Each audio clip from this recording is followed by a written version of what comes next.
જો તમારા શરીરમાં આ 5 સાઇન્સ છે તો સમજી જજો કે તમારું મેટાબોલિઝમ સ્લો થઈ ગયું છે. નંબર 1, થોડું ખાઓ છતાં વેટ ઝડપથી વધવું. નંબર 2, સવારે ઉઠતાની સાથે જ થાક લાગવો, આખો દિવસ આળસ રહેવી. નંબર 3, વારંવાર ગેસ, એસિડિટી અથવા પેટ ફૂલવું. નંબર 4, વારંવાર ગળ્યું ખાવાનું કે ચા પીવાનું મન થવું. અને નંબર 5, ડાયટ અને એક્સરસાઇઝ કર્યા પછી પણ પેટ અને વેટ ઓછું ન થવું.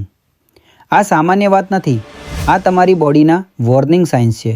કારણ કે જ્યારે મેટાબોલિઝમ સ્લો થાય છે ત્યારે બોડી ફેટ બર્ન કરવાનું ઓછું કરી દે છે અને ધીમે ધીમે વેટ ગેઇન, થાઇરોઇડ, પીસીઓડી અને વીકનેસ જેવી પ્રોબ્લેમ્સ શરૂ થવા લાગે છે.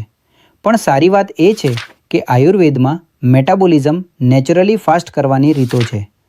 જો તમારે મેટાબોલિઝમ ફાસ્ટ કરવાનું સોલ્યુશન જોઈએ છે તો કોમેન્ટમાં સોલ્યુશન લખો.